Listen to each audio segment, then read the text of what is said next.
Good evening and welcome to the Martinsville Metropolitan School District School Board meeting. On behalf of the school board, we thank you for being here in person or virtually. I'm Matt Hankins, president of the school board. To my left is Heather Staggs, vice president. To her left is Luke Jackson, secretary. To his left, Dan Conway, board member. And to his left, Jackie Decker, board member. To my right is Superintendent Eric Boland, and to his right, Assistant to the Superintendent, Mrs. Susie Lips. If everyone please would stand for the Pledge of Allegiance and a moment of silence. I pledge allegiance to the flag of the United States of America and to the republic for which it stands, one nation, under God, indivisible, with liberty and justice for all.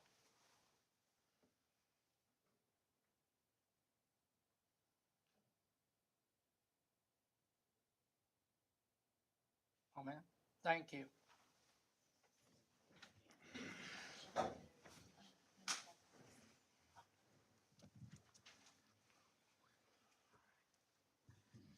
Courtney, do we have anybody for public comment for the agenda? Okay, I would like to bring up here for recognition, Mr. Kip Staggs, Athletic Director at Martinsville High School, with some important news he wanted to share with the board and the school community. Thank you for being here, Coach. Thanks for having me. We do have some exciting things to share with you regarding Artesian athletics, and we're pleased to announce that we will host a minimum of 6 IHSA tournament events this year. This is a tribute to our improving facilities, along with our abilities of our staff to create a professional and hospitable environment. Recently, the IHSA reached out to our office and asked Martinsville High School to host the semi-state in soccer along with the semi-state in volleyball. This is something that we have never done before to my knowledge. Additionally, we will host the girls basketball sectional, the boys basketball regional, boys golf sectional, and football sectional contest. Hundreds and possibly thousands of visitors will call Martinsville home for a few hours as they experience the excitement of high school athletics. This is a privilege and opportunity to showcase artesian hospitality, and it takes our school community of custodians, maintenance, ticket takers, supervisors, clock operators, scorers, announcers, security, administrators, concession workers, and the list goes on and on. We are excited to host such events, and we'll do our part to represent Martinsville in a first-class manner. Additionally, Martinsville business may see an uptick in activity on these days with the number of visitors to our community. We feel that this is a privilege and an honor and not something that just every school has the opportunity to host. So good news for Artesian athletics, but more importantly to our Artesian school community. Thanks for allowing me to share. Speaking for the administration, I'll let the board speak if they wish.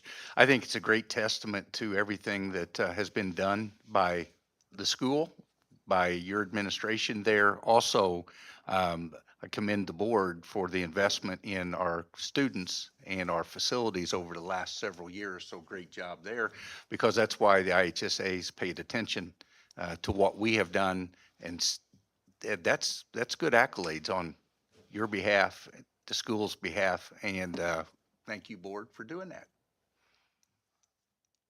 If anybody else would like to say anything, you're more than welcome. I thought it was great news that we received this past week's that confirmation. Yes. I would like to make a comment.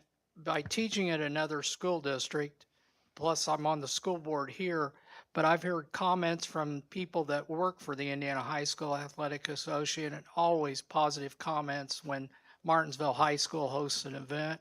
I think that speaks highly for Kip Staggs, our athletic director, and all those people, because like he mentioned, everybody, which is what Kip does. I mean, they work as a team. It's not just one individual. And I think the Martinsville community, it benefits everybody here by bringing business into the community. And I've always heard nothing but praises from people that we've hosted that come over I know Clay City has made several appearances in the regional, and Jacksonville and some of these tiny schools, they bring the whole town and they love coming here to Martinsville because of our hospitality. So thank you, Kip. Thank you. Yes, thanks, Kip.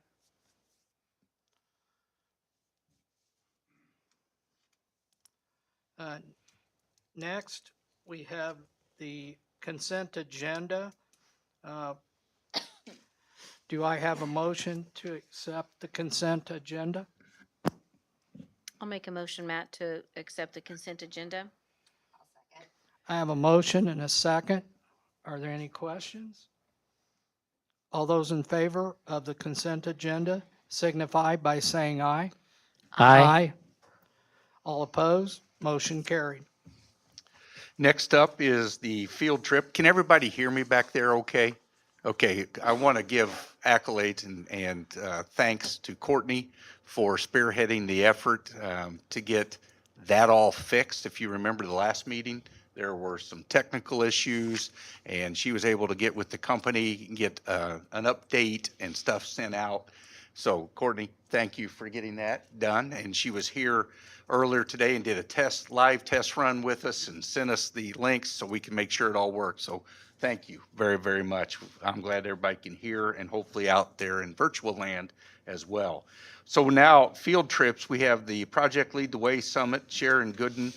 It's going to be October 2nd through the 6th, and that's in San Diego. And then we have the NAEYC conference for Lisa Soniga and Ali Miller, and that's going to be November 6th through the 9th in California as well. Recommend approval.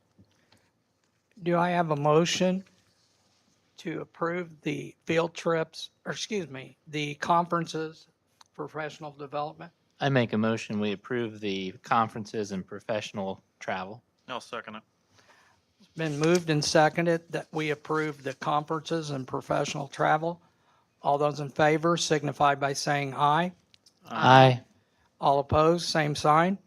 Motion carried. Next is Mrs. Lips. Thank you. Good evening, everyone. Tonight, we will highlight one of the district's newest programs, the MSD of Martinsville Police Department. I'd like to welcome at this time the MSD of Martinsville Police Chief Chris Wright and the Deputy Chief Doug Rather. Also in the audience is one of our officers, Brian Gabehart. So thank you for being here this evening. And Chris and Doug, if you want to make your way over to the podium.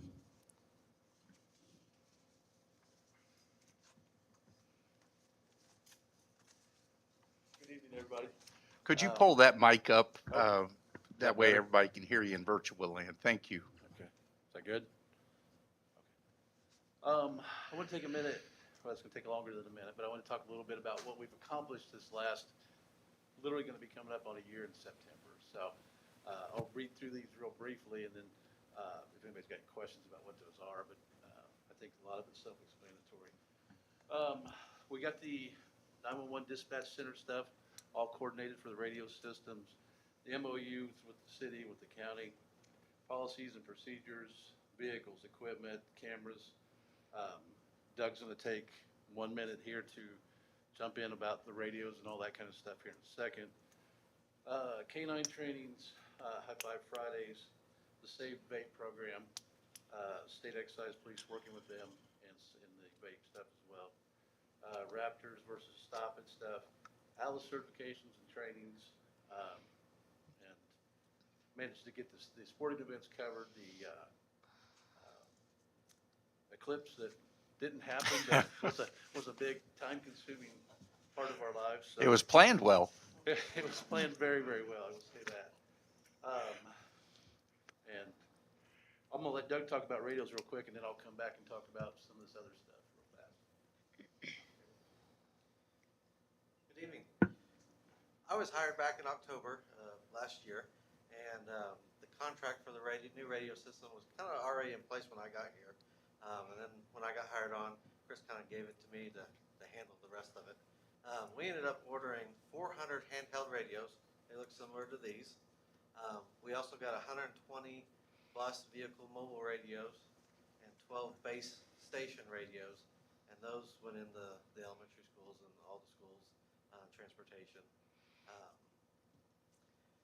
The great thing about these radios is that anywhere in the district on these radios, you can talk to somebody else across the district. So if you're in Paragon, you want to talk to Martinsville, you can do that. If you're in Centerton, you can do that. Um, when the system's up and running 100%, there's nowhere in the district this won't work. However, there are dead spots like anything else. They are digital radios, so just like a cell phone will have a weak area, radios do the same thing. Inside block buildings, there are some spots that aren't going to work in a block building, no matter what equipment you have. But they're great. Each radio, either on the top of the radio or on the side of the radio, is an orange button. And a lot of our teachers have these radios. A lot of our classrooms have these radios. But you hold and push that button down, it's an emergency button. And that emergency will go to the police channel on these radios. So anybody that's on a radio that is listening to the police channel is going to hear that emergency. And it's going to announce that audio, an emergency status, and it's going to tell us which radio is an emergency status. Each radio has a radio ID. So like my radio is obviously listed for me. My unit number is 802. But it might be, Centerton Classroom 101. If that's her radio, that's what's going to come up on the radio when it's an emergency status. That gives us an idea of where we're going. One, we're going to Centerton, and now we were going to at least look at room 101 right off the bat.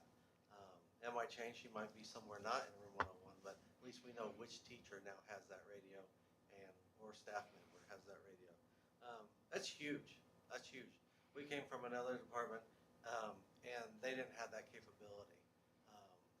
This way is another level of way to get a hold of the police. Most radios, 2 clicks over on the top, you flip the channel over, and you're going to get the police channel. Anyone that has a radio can talk to the police department, and that goes directly to us. If they need a police officer at the intermediate school, then all they got to do is 2 clicks over and ask for an officer, and they're going to get either the one that was stationed at the middle school or one of us heading that way. There's also an all-call channel. So all administrators and police have that access to the all-call. They can transmit on all-call. The other staff does not have that capability of transmitting on all-call, but they can all hear it. And so like if we have a tornado that's getting ready to go through here, we can switch over to the all-call, and anybody that has a radio that's on will be able to hear us and say, we have a tornado or whatever the emergency is. We can broadcast district-wide on every radio at the same time, which is huge. It's a great investment. I was happy to see it in this district, and we're still working out a little of the bugs, but anytime you bring on a new system like that, you're going to have little things go wrong. But we're getting them ironed out. Any questions? Yeah. Are you able to contact city police or county with those? Okay, great question. These radios, our system is in the 911 center in Morgan County. So they have the capability, the 911 dispatchers have the capability of listening and transmitting on our frequency, on our radios. They can bring them up to monitor them. Say we have a big event, say it is a natural disaster, and we're going to use our system. They can bring our system up on their computers in the 911 center and listen. So yes, they will be able to hear us and communicate with us, and we can communicate back and forth on our system, on our radios. However, they don't do it on a daily basis. They have so many other channels they need to listen to, so listening to us is probably not going to be higher on their priority list. But they have the capability. It is in their system and every dispatch system in the 911 center.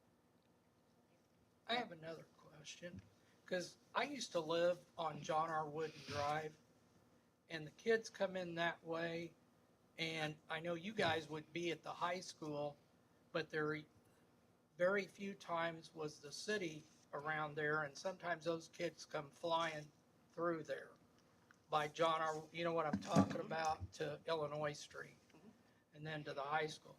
The problem is there's people that park on John R. Wooden Drive. Now, that's not you guys, that's a city issue, but I'm I just worry about a student flying through there and having an accident because there's a car parked out there, and I don't know how we control that.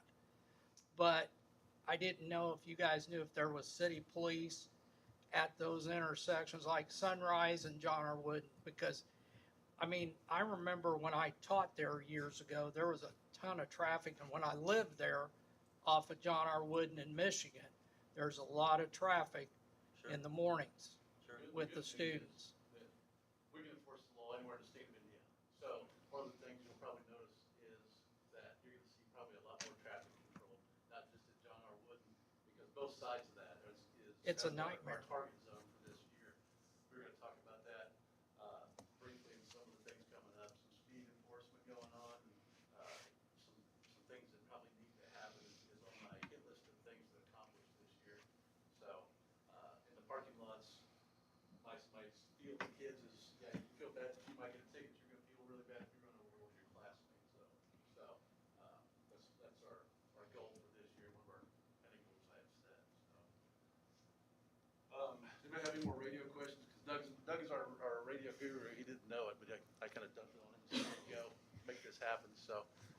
No, just to thank you, Doug, and Yes. for all of you guys for getting up and going, because, we have made an emphasis for safety and security. Not that that hasn't always been important, but we wanted it to be top priority for our staff and students. So thank you for getting that going, all of you, because I know, I don't know what all it took, but I can probably just imagine. So we appreciate that. So thank you. It is a technological advancement. I mean, literally, that was one of the focuses of the eclipse was our vehicles, our radio system was the fallback for if this system melted down like they thought it was going to and everything else. So Yeah. it is a wave of the things to come, especially in Morgan County.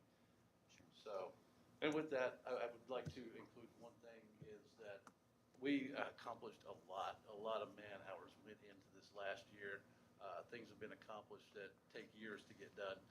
And I'm not tooting my own horn, but I'm wanting to put a huge thanks out to these guys, both of them. Every day they come in, I put something in their lap. Hey, we got to get this done. We got to do this. And they come to work every day. They don't complain. They've never let me down, not one single day. And none of this would have been possible without these guys. So I don't tell them thanks enough, so I guess I'll do it now. So anybody got any questions for us as a whole?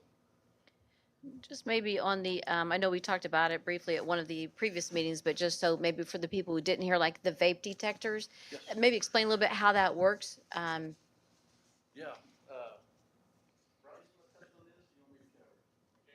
Go ahead. We'll let Brian speak first. All right, Just so- Brian. I can tell you, but he'd probably tell you better than me.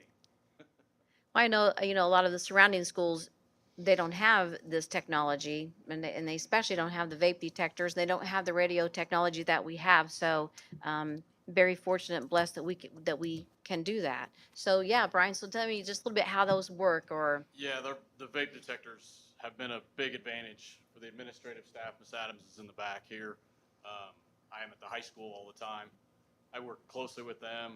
We put together, or they do, they actually put together these vape raids. We get Verkada messages and alerts. Ms. Adams, would you say 100 to 150 a day? 150 might be a little bit high. We have more passing periods now Yeah. than we did on a trimester schedule, so that's more opportunity. Mhm. And they're good at being sneaky. Yeah. So, I mean, I think comfortable to say for sure we're between 80 and 100 a day. But those vape alerts go off every time a student walks in and uses one of those devices. We all get notified via email, via text, and try to head to that area. It is a slight delay, but there's some things that we can do to work around some of that stuff. We posted up in different rooms and waited for them to come out at lunchtime and go in there. But it's a very good tool that we're using right now. Still getting to learn how to use it and be effective with it.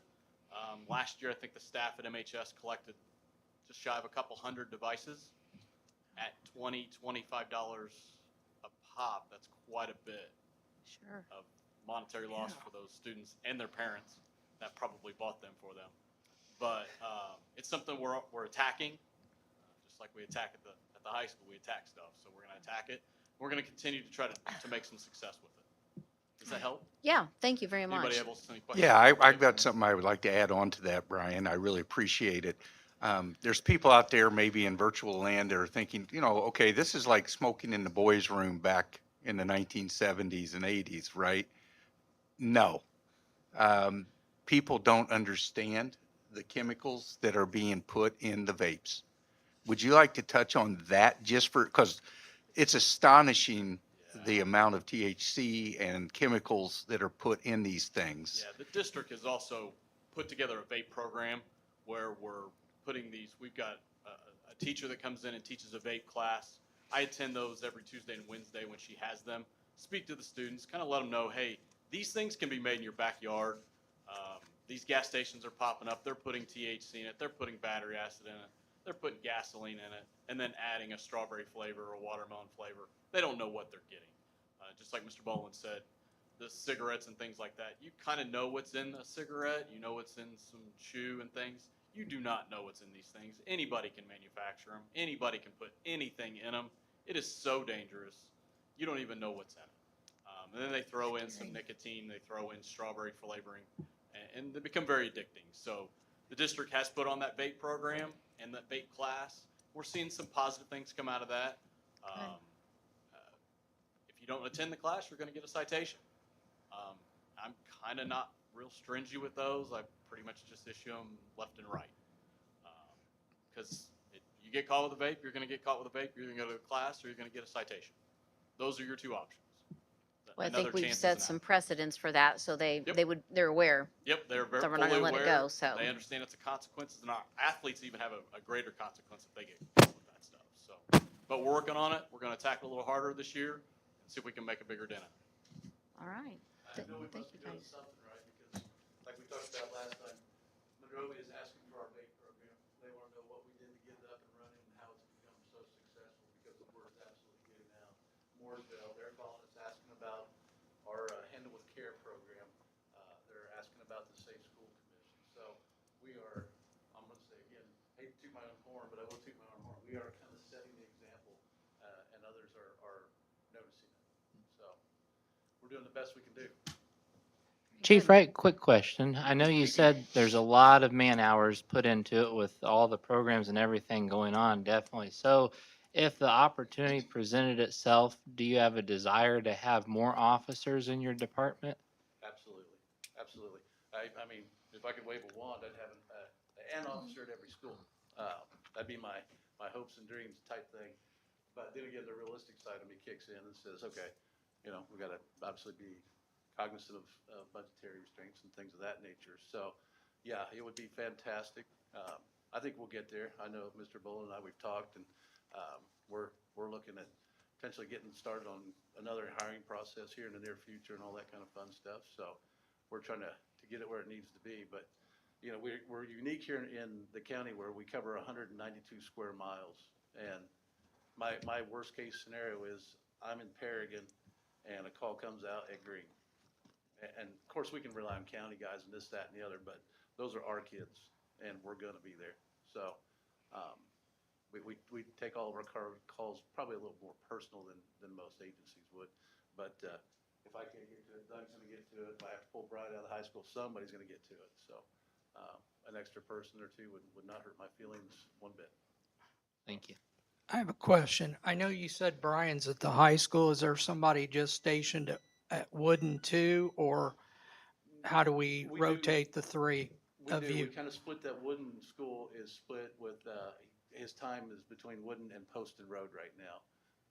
That gives us as much coverage as we can get on that section of town, those two schools.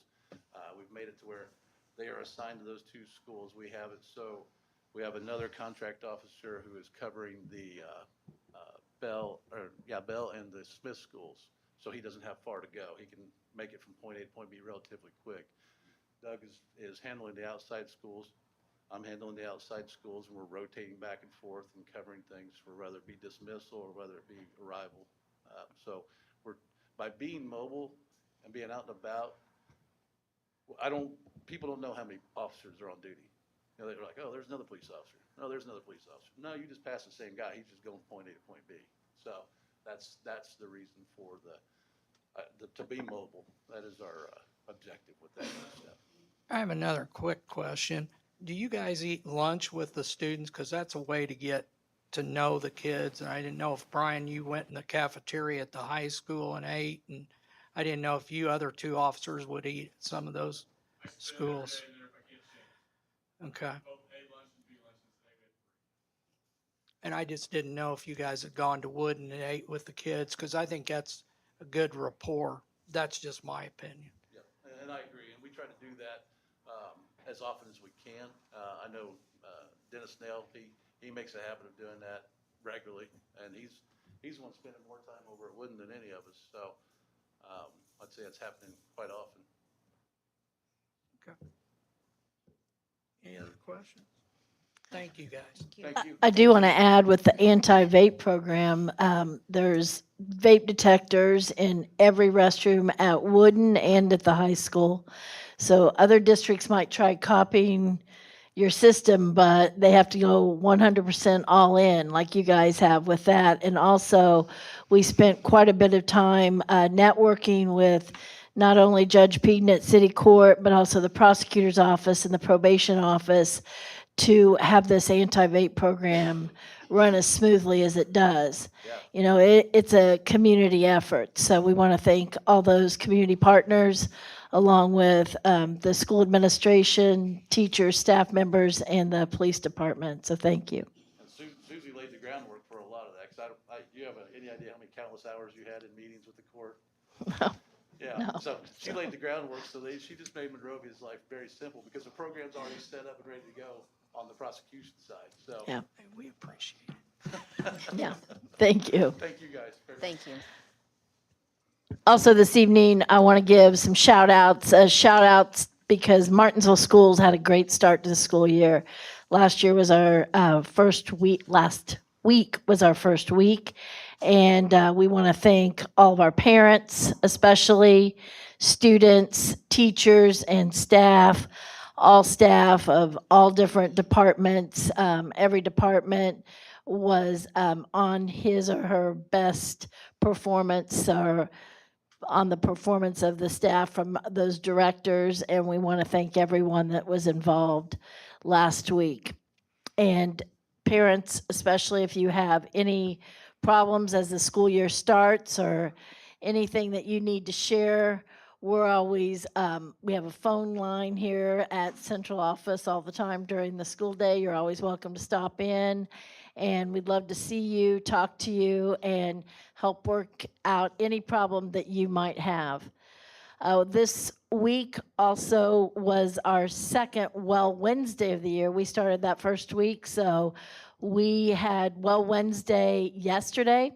And just a quick update for our school board and for the community.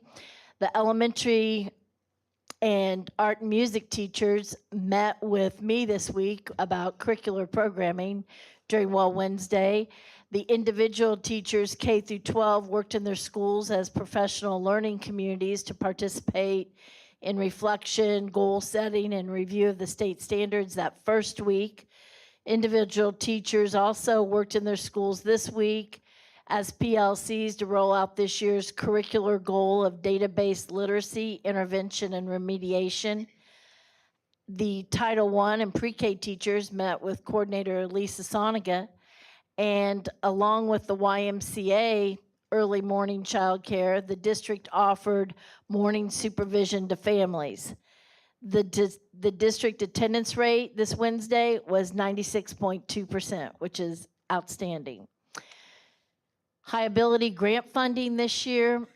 Every school year, the MSD of Martinsville applies for Indiana Department of Education High Ability Grant, and Ryan Cox is the district high ability coordinator. And the reason I'm mentioning it, he proactively plans at the beginning of every year for our academic teams to have the resources, materials, and competition fees paid for at not only the elementary, intermediate, and middle school level, but at the high school level too. So all those academic teams that are just getting fired up, doing their academic calisthenics, that is, a lot of that funding is because of that IDOE high ability grant that we received that we apply for. This year, or last spring in 2024, late spring and summer, our third graders took the iRead state test, and those results were just released yesterday. Third grade students took the iRead test in the spring. Retakes were late spring and summer. Scores were embargoed until yesterday, Wednesday, August 14th. Embargoed means scores are those that cannot be discussed at public meetings or released to the public or the media until they have been publicly finalized and released by the State Board of Education. So they were released yesterday. You're seeing them on the screen right now. So we have just received those, and we will be analyzing, synthesizing the results, and putting a game plan together to move forward with growth, mastery, and achievement. I'll share all that information at our September meeting when we dive into that. Just some things off the top. The state average iRead score was 82.5. If you can't read that up there on the screen, the state average was 82.5. And our district average of all 7 elementary schools, third graders, was 87.2. So we were above the state average, which is a good thing. Individually, 6 of the 7 Martinsville elementary schools scored above the state average, and 3 of the elementary schools scored with a 90% or higher. More to come on that. Thank you very much. Thank you for attending this evening. I would like to point out on those scores for the board and the community. 2 of those schools, we piloted reading programs, and they both were over the 90%. So the Mrs. Soniga and her effort for the science of reading and the efforts that we've made there, I think it's going to pay off as we move forward to replicate what we did at those 2 buildings. So great job to the staff. Thank you. Thank you, Mrs. Lips. Thank you. Neola, wanted to give an update under old business. As everybody knows, we have second read coming up. This has been an arduous task to get back onto the Neola platform, and we are, after we're done here tonight, I think, if Courtney, she'll correct me if I'm wrong, we will then be caught up to where all that comes out is whatever they put out as updates as the legislature changes things. So I want to applaud the efforts of our administrative team for helping coordinate that, and for the board to, how many policies you have read through over the last 6 months has been unbelievable. So I applaud your efforts on that, and thank you very much for doing that. The other thing for parents, families out there, Parent Square is the new communication platform we've gone with in the district. School Messenger is no longer, that's the one we've had for years. I think probably about 20 years, it seems like. Parent Square is the new one, and we've already gotten good compliments from, no longer do you get the phone hanging up on you whenever it starts the message, so that's one thing.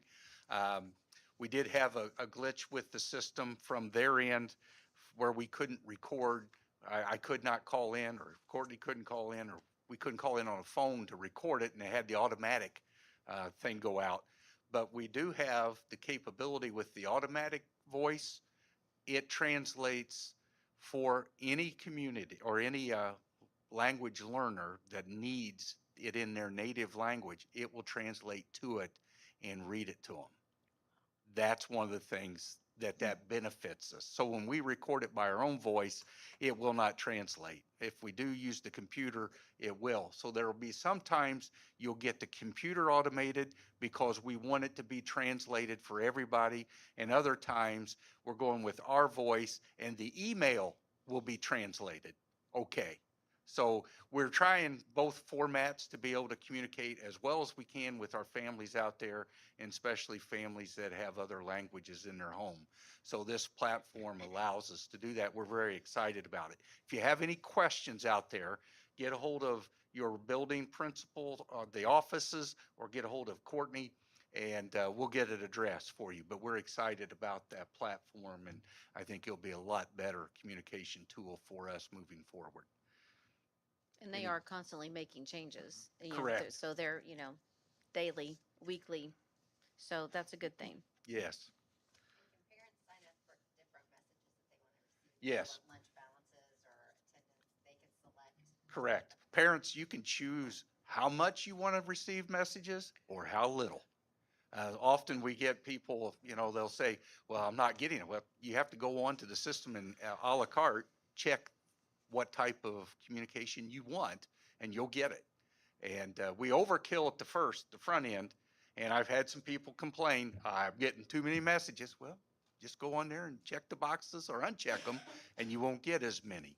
But we would rather over communicate than under. So thank you for that And the main question. point is to make sure that their Skyward Family Access is always up to date. Make sure that is accurate because that's where the information is coming from. It So pulls directly from Skyward. absolutely. Any other questions or comments on it? That's all I have under old business. Thank you. All Ready, right. ready for action items? For action items, Mr. Bowles. Second read on items, it looks like 1 through 4. Second read items 1 through 4. There was, I know, we made a correction or an adjustment that you all wanted on extracurricular, especially for K through 8, where instead of it being a mandatory forbidden, we put that it's highly discouraged. Okay, so that gives each coach, each building, they have you might be at a place where, okay, we're sitting there and we have a rain delay and the kids are wanting to communicate with their parents. Common sense needs to prevail. Instead of forbidding it totally, they have discretion. So that's why that adjustment was made. But I do recommend approval of items 1 through 4 on the second read for the policy changes. Okay, for the Neola policies, 1 through 4, do I have a motion? Can we discuss something real quick on that? One thing I asked Eric earlier today, if there's a way, when we do these updates, we get them where they're green if they're an ad or red if they're removing. And I think one thing, if we can do that moving forward, is post this version for the general public so they know, because a couple of these are just and or designate. I mean, there's just some minimal changes, but I know when we see them, we see the red and green. If the general public can see the red and green, I think that would help. And then that change on the policy for the student K through 8, I appreciate that, because I think sometimes we can't over-regulate everything, especially after school or sporting events and everything else. I think we got to leave that open to our folks. So that's all I had. Any other questions? No, thank you for making those changes that we requested Yes. last month. We appreciate that. So Thank you. Okay, Motion to approve the full policies. I'll second. I have a motion and a second to approve the 4 Neola policies. All in favor signify by saying aye. All opposed, same sign. Motion carried. Action item number 5, we're looking for permission to advertise the 2025 budget, capital projects plan, and the bus replacement plan. Recommend approval for that. Okay, Permission. do I have a motion for permission to advertise the 2025 budget, capital projects plan, and bus replacement plan? I'll make that motion, Matt, to give permission to advertise. I'll second it. I have a motion and a second for permission to advertise the 2025 budget, the capital projects plan, and the bus replacement plan. All in favor of the motion signify by saying aye. Aye. All opposed, same sign. Motion carried. Items 6 through 12, once again, as we always do each month, we have some healthy donations to our school programs. And I'll read through each one individually, and for the public out there, then the board will vote on them as a block. Donation from Inside Scoop to Martinsville Cheer, high school cheer, that's $500. Donation from the Teachers Association to Martinsville High School Cheer, $500. Donation from Keller's Office Supply to Martinsville Athletics, $500. Donation from Wells, Marvel, and Hall to Martinsville Athletics, $500. Donation from Chapman Ortho to Martinsville Athletics, $1,000. Donation from Hobson GMC to Martinsville High School Athletics, $2,000. And a donation from Neal and Summers to Martinsville Athletics for $4,000. Wonderful, generous donations from our community. Recommend approval of each of these donations. Do I have a motion to accept these donations from the Martinsville community? I make a motion, we accept the donations. I'll s- Okay, I have a motion and a second to approve donations from some of the businesses in the Martinsville community. All in favor signify by saying aye. Aye. All opposed, same sign. Motion carried. Next on our agenda is public comments. Do we have anybody for public comments? Okay, so I will read our, what we allow people to speak.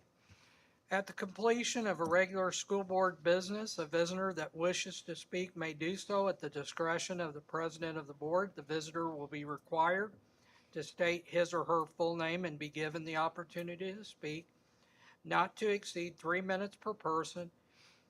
In an effort to fairly adhere to the 3-minute guidelines for all speakers, we'll present a timer on the interactive panels. Board members will listen to the speakers but will not engage in back and forth conversations. Board feedback or answer to questions will be provided before the next board meeting or at the beginning of the next board meeting. At the conclusion of the 3 minutes, speakers will be asked to return to their seats. It shall not be permissible to orderly present or discuss complaints against individual employees of the MSD of Martinsville at any Board of Trustees meeting. Such charges or complaints shall be presented to the Board of Trustees in writing and shall be signed by the person making the charge or complaint. Boisterous conduct shall not be permitted at any meeting of the Board of Trustees, nor will any defamatory or abusive remarks be tolerated. We appreciate everyone's civility in maintaining a business order as it has been the practice at school board meetings. And thank you. Courtney, who do we have to speak? Scott Granger?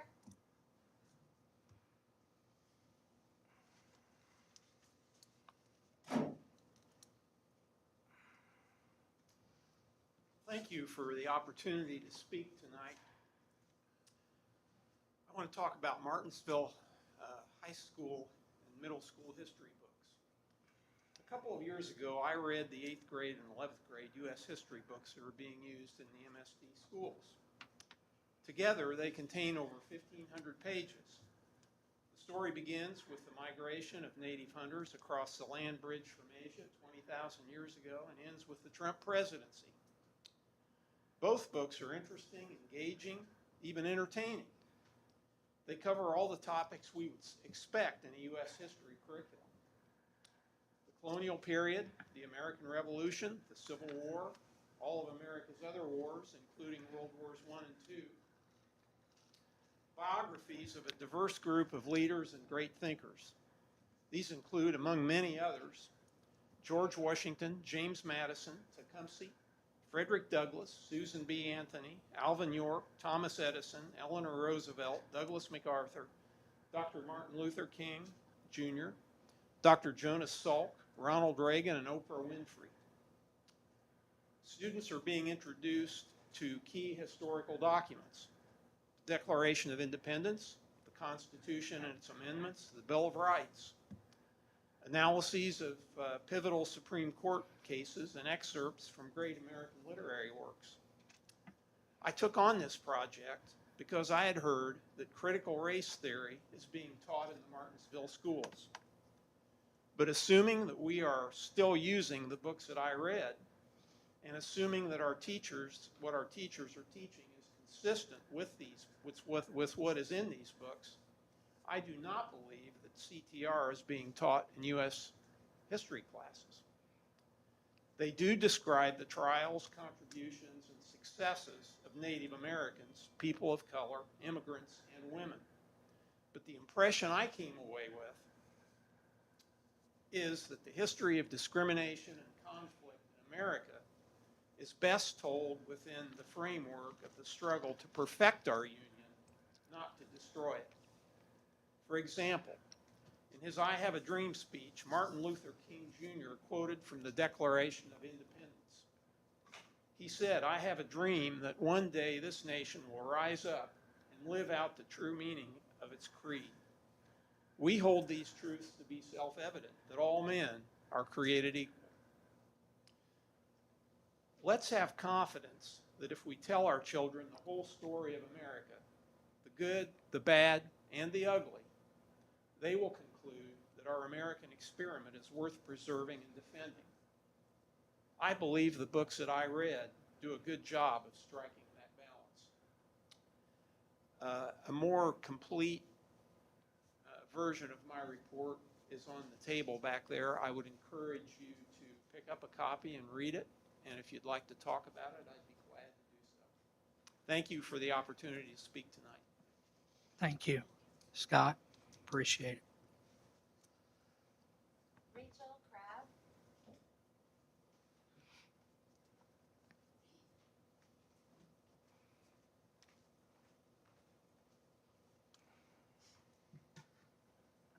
I'm not as tall.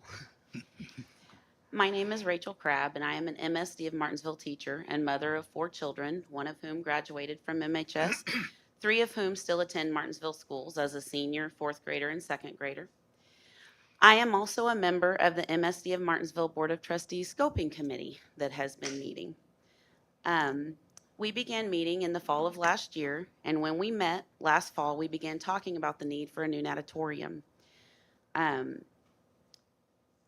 As a parent of a swimmer, I have been to natatoriums all over central Indiana and all natatoriums within our conference. And my son Jameson has been an artesian swimmer since the 6th grade. And there is one thing I have noticed attending swim meets in our conference.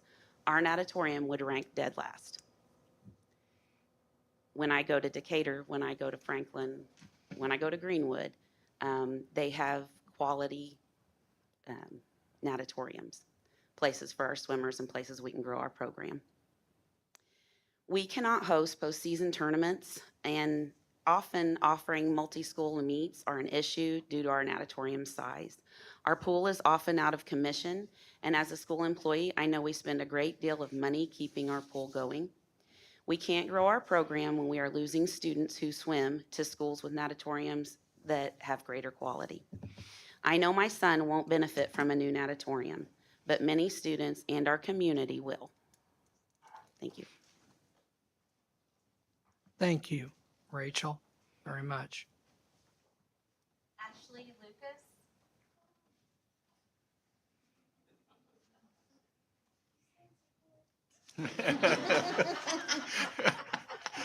And you did a great job, too. How can I top that? If I sound like I've taught the 27 4th graders for 8 days, I have. So bear with me. My name is Ashley Lucas. My husband and I are lifelong residents of Morgan County. We both graduated from Martinsville High School. I have a son, whom you've all met, in 7th grade at John R. Wooden Academy. I have been employed at the MSD of Martinsville for 7 years. Go Artesians. First, I would like to say thank you to the school board and to Mr. Boland for allowing me time to speak tonight. Also, I'd like to thank them for making the school board meeting information available to the public. A while back, social media pages related to Martinsville and Morgan County began buzzing about what the school board is planning to do in our community. I, for one, do not use social media for this kind of gossip, so I did not involve myself in these conversations. I do support anyone who wants to have a meaningful conversation to better understand exactly what our community is facing, but I do not support empty rhetoric that leads to argument, hate, and bashing. As a community, we need to be supporting the school board and not tearing them down for the decisions they're making to support our students, staff, and all residents within the MSD of Martinsville. I've heard many rumors about what people think will happen. People are already talking about which schools they think will eventually close, where new schools will be built. I, for one, think that it's time we listen more and maybe show up at some school board meetings. Be patient to see exactly what the board has planned. What we need more now more than ever is that true artesian pride that lives in the heart and soul of all of us. I've grown up in this community, and that's what we're about. The progress the school board is making is scary because it's not what we're used to. But as a parent and an educator in this community, I want what is best for my son and for my students. I ask that the members of the community take time to hear what the school board is sharing and take note of how important this project is for the growth of our community and our school district. If you have questions, speak up and ask them. If you don't like what is being said, that's okay. But don't turn it into a chance to bash or degrade people who are trying their hardest to do better for our students, the educators in this community, and our entire community. Thank you for your time. Thank you, Ashley, very much. Any more? Stacy Ralph.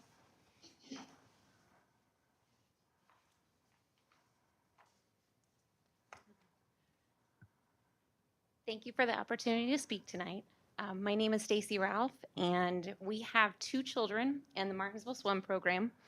And that's actually the reason I'm here this evening, is to talk about the new natatorium, or I guess to advocate for a new natatorium.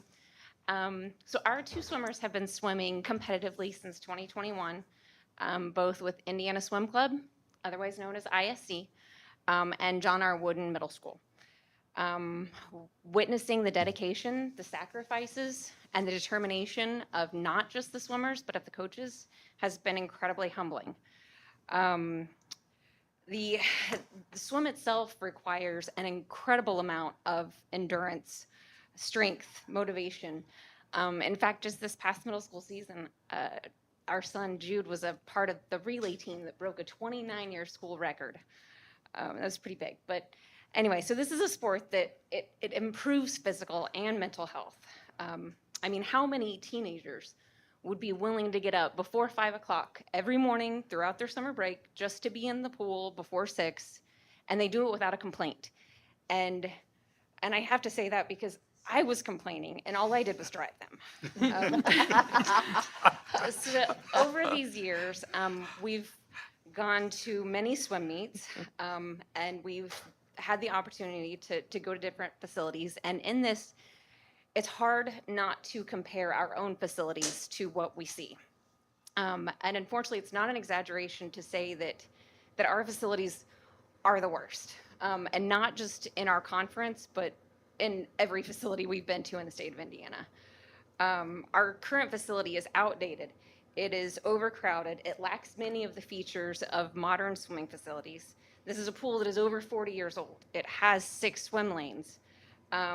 It gets use year-round, day and night. It is shared by the high school swim and dive team, the middle school swim and dive team, as well as the club swimmers. There is no warm-up pool. There is no separate dive well. So if swim and dive practice together, they have to shut down 2 lanes. The touch pads and the plungers are finicky at best. Some of them don't even work. The pool is so outdated that repairing and replacing parts is extremely difficult or impossible. And it's not uncommon for practices to be canceled due to a repair, or for swim meets to even be interrupted because of a malfunction.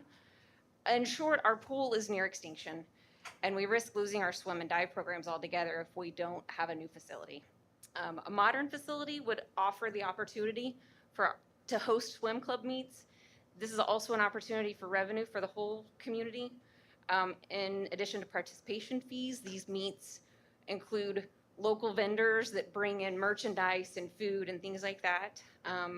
We would also be able to pull clubs from from surrounding areas, but also as well as other states. And those clubs need restaurants and lodging. All benefits the community. I'm sorry, the time's. You're fine. Okay, You're fine. I apologize. Thank you. Okay. Thank you, Stacy. I could tell your passion. Thank you. Yes. Bethany Latham?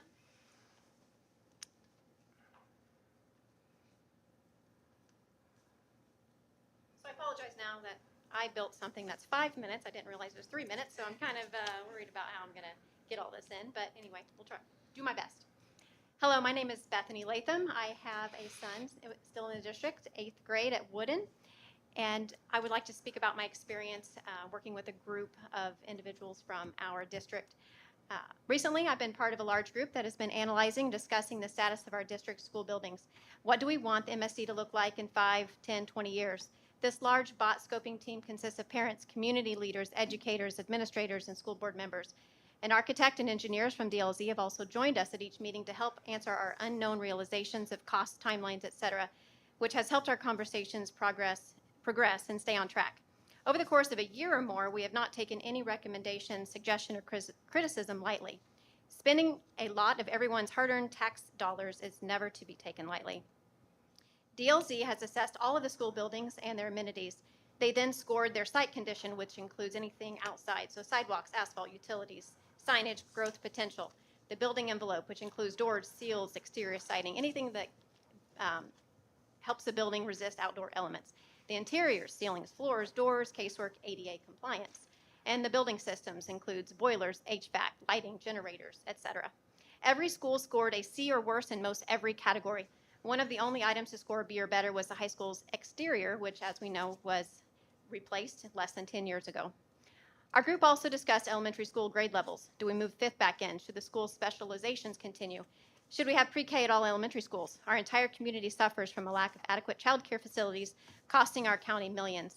Should the district incorporate child care for 0 to 4-year-olds? We discussed school building closure, school building renovation, school building construction, and what those costs may look like. A huge deciding factor is all of the homes that are getting ready to be built on the southeast side of the city. South Elementary, our youngest school, still has some room for additional students, but not to that magnitude. New construction, expansion, renovation, combining schools, repurposing a facility, or redistricting should continue to be analyzed and must be considered. Each option has its merits and challenges. These items are expensive, but another topic of importance is what are all of our old school buildings costing us to maintain and repair? Our district is currently forced to take roughly 15% from the education fund to operate buildings. That is how expensive they are. It is well known that years of Band-Aids have brought us to this point. Yes, everyone's property tax totals have gone up, but the tax rate remains one of the lowest in the state, which is one reason the can has continued to be kicked, so to say. No decisions have been made regarding buildings, but I would like to see vast improvements to our facilities and not rule out a new school building. Another item highlighted lately is the pool and the potential of an auditorium. A facility like that has massive potential. It would provide water safety program classes to students, the ability to host competitive swimming and diving competitions, provide a training facility for surrounding water rescue teams, a site provider for lifeguard and first aid classes, as well as open swim for the community. Facility would be year-round use, just like our field house. Many people spoke ill of the field house, but it has been being used year-round by districts, clubs, teams, and events, as well as community clubs, teams, and events. Has been a fantastic addition to our community. In closing, the greatest takeaways I want you to receive are that no decisions have been finalized. That's why we're all here tonight. All discussions have been taking place for quite some time, and that our community needs to understand the severe drain on resources our aging facilities are causing. And lastly, that our students deserve buildings that are adequate in size and safety and are conducive to learning in our current day. Those on the school board and in administration don't want. How far am I over? All right. Sorry. Sorry. Yeah. One more sentence. I almost had it. Thank you. You did well with did well. closing and then finally. Thank you. Appreciate your passion as well. Any other speakers, Courtney? Well, we could have give her another minute now, right? Thank you. I appreciate hearing from the community. We get all kinds of input. We receive all types of input, and we value all types of input. I heard mentioned kicking the can down the road, and we've talked about that. And this has been a long process, several years. And I've complimented the board many times about taking this task on. But they know that this is something that it's necessary, because you can only kick the can down the road so far, so long, before you hit the curb or you hit a ditch, and then that's it. Programs suffer. Facilities have to close. We have to quit offering certain things. And that's not what we're wanting to accomplish. So we'll continue this arduous process, and we'll take all that input in, and we have some more steps to go. It's not done. So we appreciate hearing from you, and I thank everybody who came out here tonight. Speaking of coming out, you have an opportunity as a community to come out to the Wall That Heals at the fairgrounds. We were there. Some of people here in the audience were there today as well with the opening ceremony this morning at 9. And to hear the mayor kicked it off, and then Medal of Honor winner, recipient, I shouldn't say winner, recipient, Sammy Davis spoke. And to hear him and to hear him talk about freedom not being free, and then to see all those names on the wall behind him when he's making those comments, and knowing that his service in Vietnam is the reason he received the Medal of Honor, and he knew some of these names.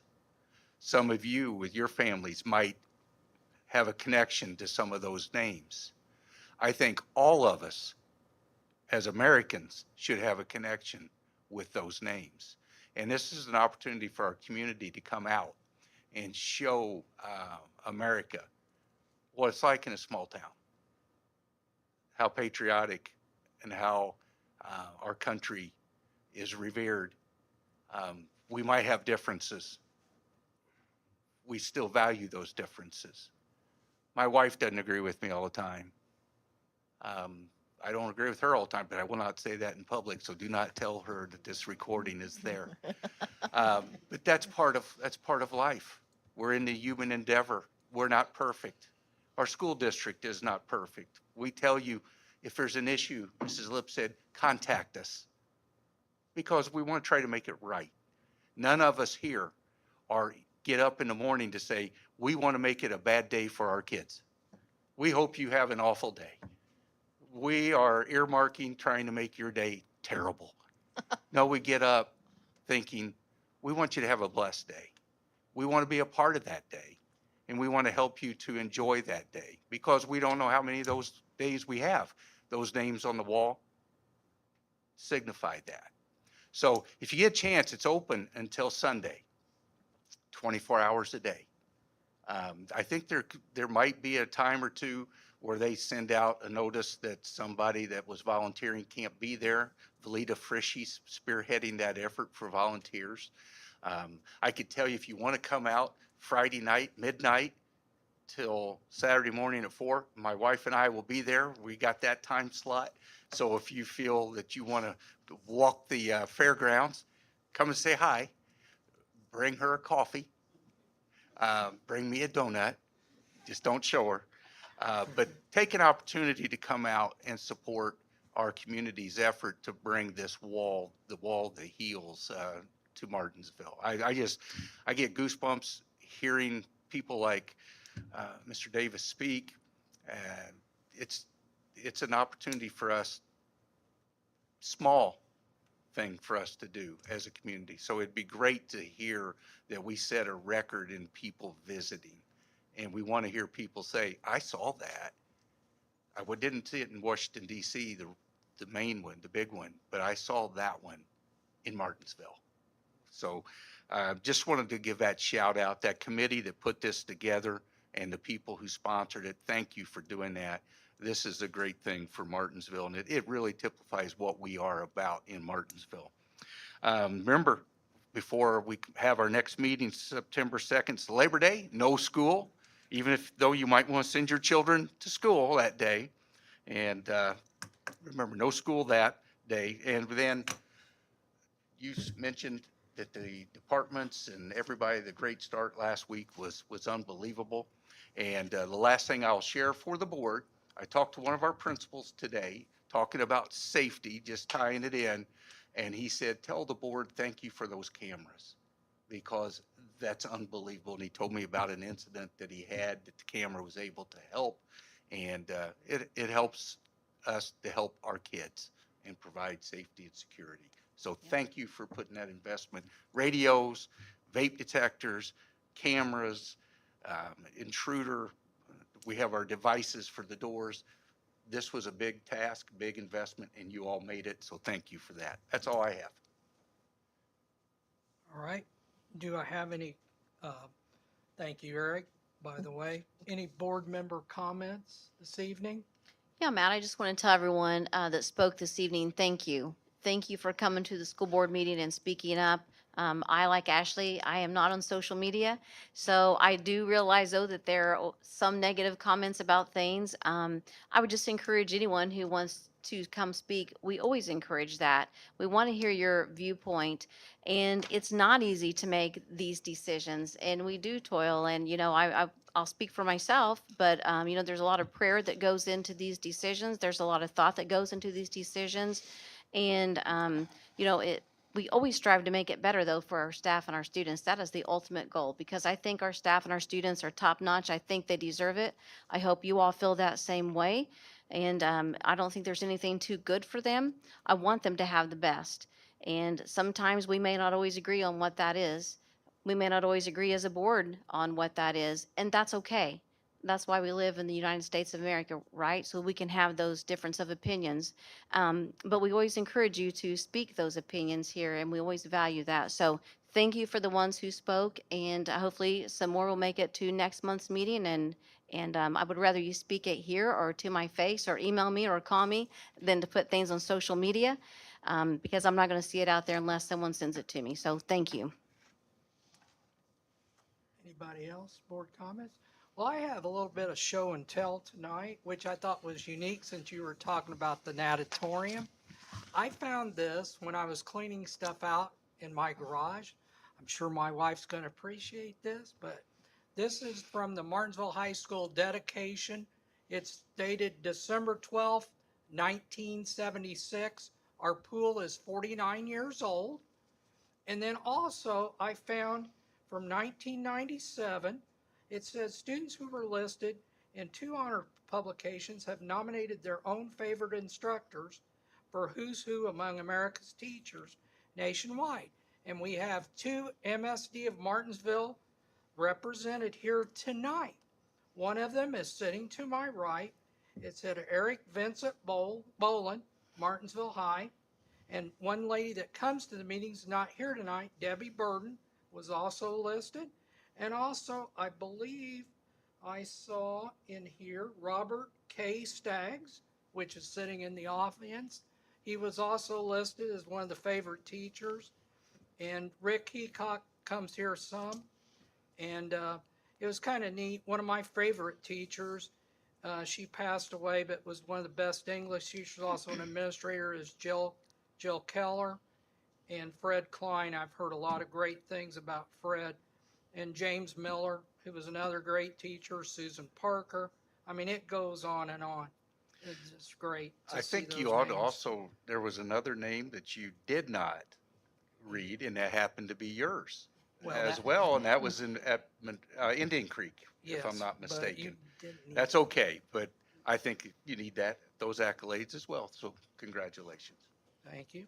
But, we have a lot of great teachers here. This was the past. Now we're heading to the future. And I think that's what a board is trying to do. We definitely hear things about the natatorium, and we want to make it the best for our students, for MHS. Our students deserve the best. And that's, we're, a community in Indiana, and our kids that come here need to have the best of all our facilities. So I appreciate the comments. Yeah, and Matt, you mentioned the age of the pool. I can tell you that there's more involved, but there's at least 3 individuals in this room tonight that know how much time they put in to maintaining the pool. as it is, and they put a lot in there. So kudos to all of you guys who take care of the pool, because it does take a lot. And like you said, there are parts and things that are hard to get because it is so old. So that just, I think, reiterates the fact that it's 40 some years old. So yeah, that's interesting. Thank you. I'm gonna share too, I did a little research. Talk about kicking the can down the road. In Uh-oh. May of 2013, in board minutes, it says there were families advocating for a new pool in 2013. And it says the board agreed to form a committee to compile information and determine what could be accomplished. That was 11 years ago. So we're working on it. None of us were on the board at that time either. I wanted to make sure we said that. But it was needed then, so thank you. I would like to highlight the fact that several of them that spoke that evening left our district, went to Franklin, won a state championship at their pool with their program. And that's not what we're wanting for Martinsville. So that's why the board has taken on this unbelievable task. So thank you for that. Thank you for that research. I remember that night well. All right. Do I have any other one other comment. The scrimmage tomorrow night at Bloomington High School North, is that at 7 o'clock football? Any other fall sports this weekend, Kip? Boys soccer opens on Saturday, 10 o'clock against Terre Haute North. Girls golf is at the Legends at 1 o'clock in the Franklin Recreation. Thank you very much. Is the, for soccer, is that home or away? That is home. On that nice turf? We're going to have a semi-state. Good things, lots of good things going on here. Any other board comments? Do I have a motion to adjourn? I'll make a motion, we adjourn. I have a motion to adjourn. Do I I'll have a- second that, I Matt. have a second. I have a motion and a second to adjourn. All those in favor signify by saying aye. All opposed, same sign. Motion carried.